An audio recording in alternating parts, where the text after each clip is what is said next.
Sideshow begin. Hurry, hurry, step right on in. Can't afford to pass it by.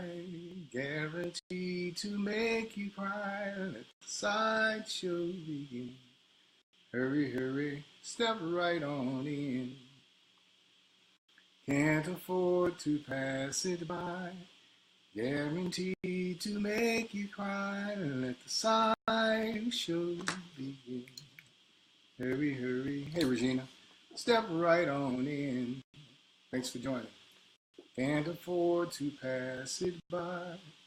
Guaranteed to make you cry. Today's sideshow is really political in nature. It's about Rahm Emanuel and his teary-eyed presentation at the Chicago DuSable Museum yesterday. He announced a One Chicago program, and the One Chicago program is designed to make immigrants feel comfortable and safe in the city of Chicago. It's a way to resist what Trump is doing. Now, certainly I'm not in favor of what Trump is doing towards immigrants, but what Rahm is doing to the people of the city of Chicago is even worse. It's very pointed, it's very diabolical, it's very disingenuous. What he wants to do is attract the dreamers, that young group who were brought here to America by their parents and who are seeking basically asylum in the city of Chicago, in contradiction to Trump's program that stands against sanctuary cities. So Rahm was reaffirming the fact that Chicago is going to remain a sanctuary city. And he had the likes of Danny Davis and Bobby Rush and Luis Gutierrez and other elected officials there with him. But it was a small gathering of select people. It was by invitation only.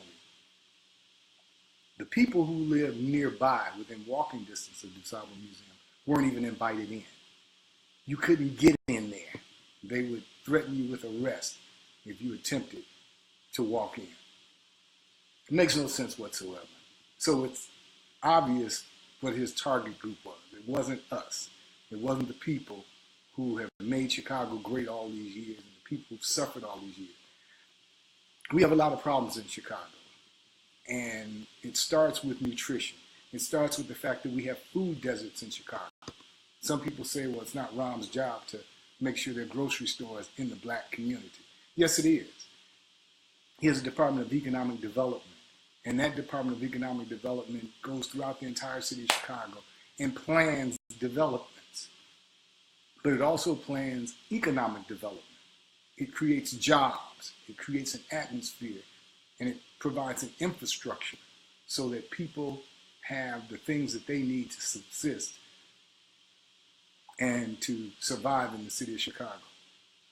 Rahm got teary-eyed when he talked about his grandfather.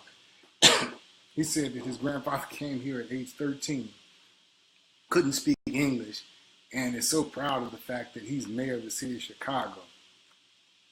Now, he didn't get teary-eyed when he closed 50 schools in the black community, and parents were crying, saying, our children can't read and barely speak English. They speak Ebonics. So would you please leave our schools open? He didn't get teary-eyed. It didn't bother him, didn't faze him at all. But now he's teary-eyed because immigrants are being mistreated by Trump. Such a charade. Such shenanigans. And then this morning he was on Windy City Live. Again. Oh, I'm getting teary-eyed. If you show a picture of my grandfather, I'm going to cry. Like Pavlov's dog. Ring the bell and I'm going to salivate. Show me a picture of my grandfather who came here 1,000,000 years ago and I'm going to cry. He didn't mention the fact that his father was a thug and a gangster who killed lots and lots of people. Ruthless. He was a terrorist. That didn't make him cry. He didn't cry for those families of people who were killed by his father and their policies. I'm sick and tired of the nonsense. But most importantly, we have to resist. At some point in time, we have to have an insult level. If you know me, you know one thing about me. I am a fighter from the word go. That's what I believe in. That's why I got involved in Harold Washington's campaign, because I got sick and tired of people telling me that Harold couldn't win. People were celebrating Jane Byrne and Richard Daley, and they were talking about Harold Washington like a dog. People in our community. So I got involved in that campaign, took a leave of absence from law school. And I fought and fought and fought, and I'm not tired of fighting.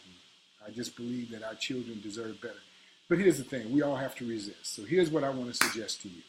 I want to suggest that everybody call the mayor's office. Telephone number is 312-744-3334, I believe is the number to the mayor's office. Just call when you have nothing to do. Pick up your cell phone and call and complain about the issue that matters to you. You don't have to complain about One Chicago. You don't have to complain about the lack of grocery stores in our community.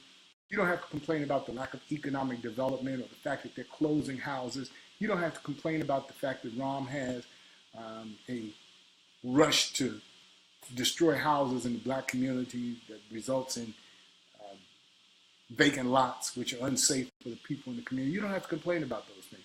Call and complain about the thing that matters to you. Call and complain about the tax, the 7-cent tax on plastic bags.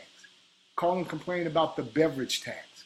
Call and complain about the fact that he borrowed $389 million to keep the schools open until June 20th, and he doesn't have a means to pay for that. And it's going to cost us 35%, like a payday loan. Call and complain about those things. Call and complain about whatever is on your mind. Call and complain about the fact that rodent control isn't doing its job in your neighborhood.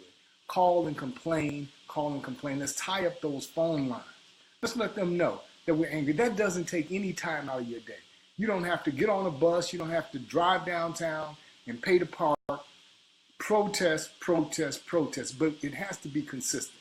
Why? Because eventually Rahm's going to raise that $100 million, just like last time, that he used to win that election.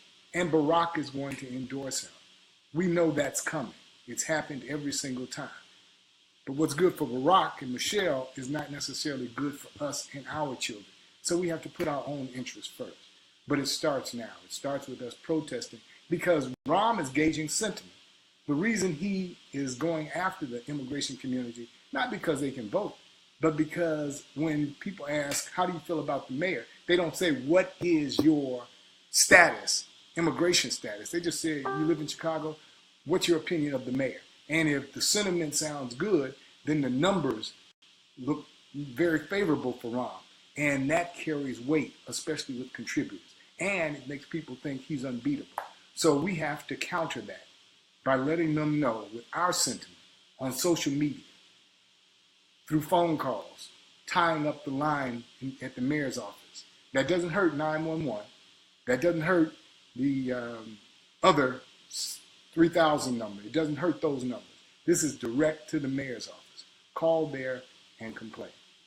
All right.